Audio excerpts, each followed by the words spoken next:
Good afternoon. On July 18th, this government was elected to create economic opportunity, to solidly educate our future generation, and to fight the cost of living. We were elected to protect our seniors, stamp out antisocial behavior, and to harness all the energy and resources at our disposal to close the gap between the two Bermudas. Last Friday, in presenting the 2017 throne speech, we detailed precisely how we will begin that effort.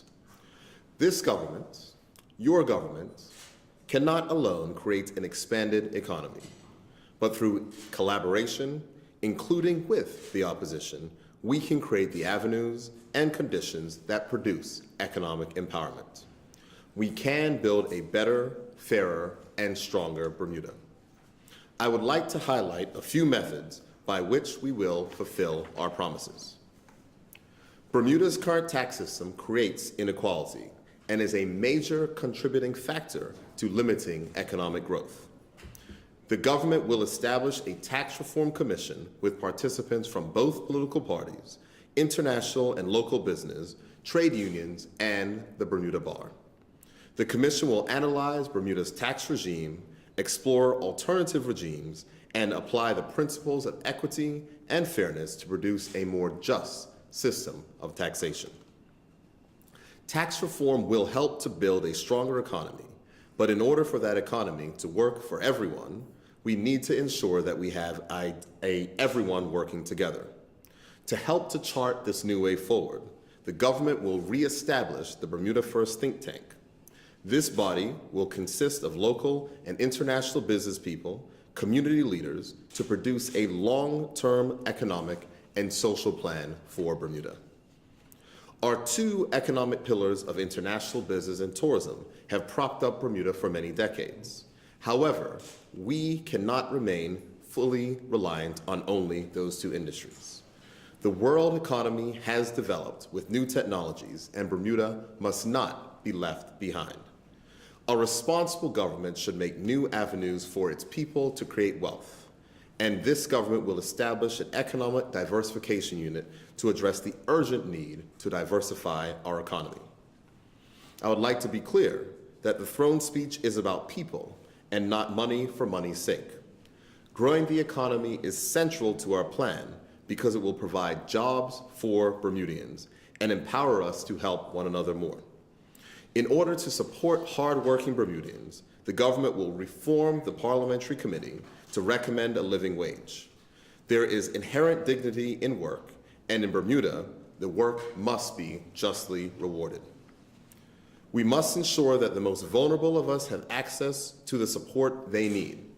We cannot penalize financial aid recipients for finding part-time employment, nor can we leave people unable to protect their legal rights due to their financial situation.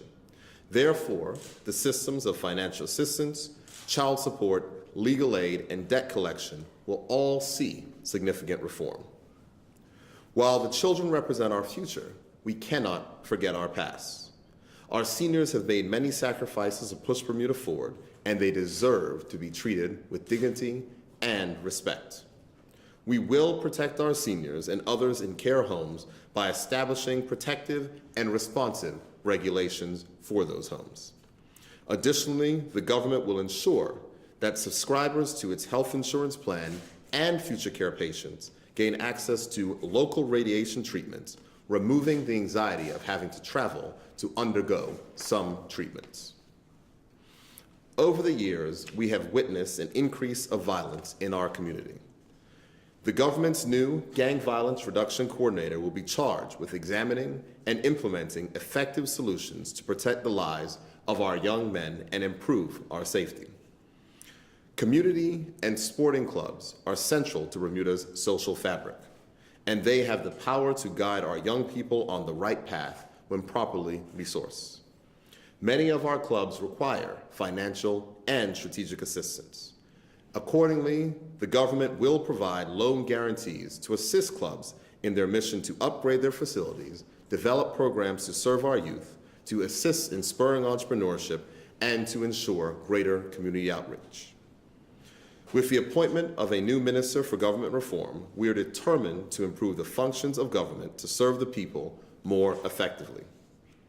To improve parliamentarians' accountability, the government will implement both a code of conduct for parliamentarians and amend parliamentary rules to introduce Premier's question time, allowing all members of the House of Assembly to ask questions of the Premier and ministers concerning government policies. We recognize the struggle of our fellow Bermudians. We want to help, but we also want to put mechanisms in place so that people can ultimately help themselves. Simply put, if Bermuda does not work for its people, it will not work for anyone else. My ministerial colleagues and I have a full plate with this ambitious agenda, but we are committed to changing the status quo to ensure that hopelessness is replaced with opportunity. Inequality is not inevitable, and it is not coincidental. It occurs when governments serve profits and not people, and wishes for wealth to trickle down from markets. We will continue to focus on what our economy requires in order to give the people what they need as we go forward to build a better and fairer Bermuda.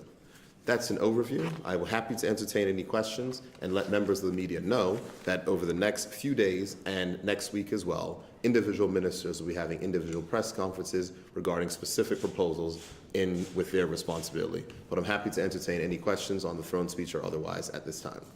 Paul?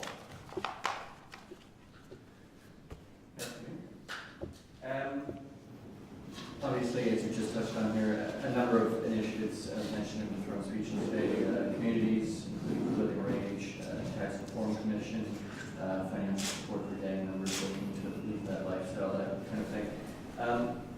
How does the government propose to pay for these initiatives while also at the same time fulfilling the election pledge to balance the budget for 2019? Well, what you will find is that fiscal responsibility is very important, and a lot of the items of which you've pledged don't actually require money. And there are other items which are funded currently. So when we're talking about the overall budget, which is issued on an annual basis, the commitments that are inside those budgets will be met. And the projects and plans that we have here will be funded out of those resources already. When we're talking about the position of a gang violence coordinator, the Minister of National Security will provide additional briefings next week, but those things are funded for in the monies that have already been budgeted. So we're not looking to expend extra funds, but the role of government is to reprioritize funding. And there's been places and times where we found some funding which can be stopped and can be used for things to accomplish this government's priorities. That's it, Paul? Trevor? Since you spoke about finance, and you're the finance minister, you have such an outstanding debt. How is your office and your administration going to tackle the debt? That's not going to happen in 5 years. So, what is your plan for bringing down the debt that we have? Here's what I'll say, Trevor. Before we talk about reducing the debt, we have to get to the point of balancing the budget. And balancing the budget, what is going to be required in order to balance the budget, is that we're going to have to create economic growth in this country. And in a large ways, economic growth in this country has been stymied by what I would say as interests within government that have not allowed our economy to function as well as it could.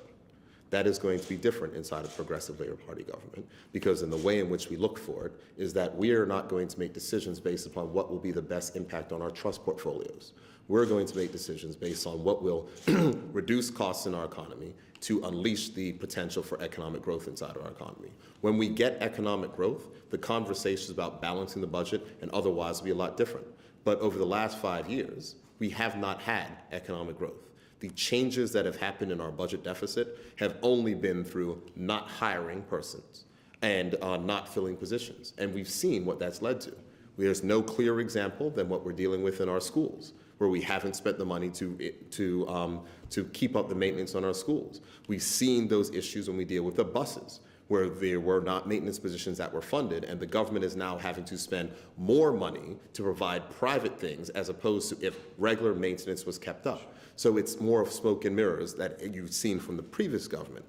Our response is simple. We have laid out a plan to diversify the economy and to grow jobs in Bermuda. That is what will lead us to a balanced budget. And when we have a balanced budget, then we can focus on deficit reduction. But the main point is remaining tight on spending. We have to increase economic growth in Bermuda. One last question. What is the Since your the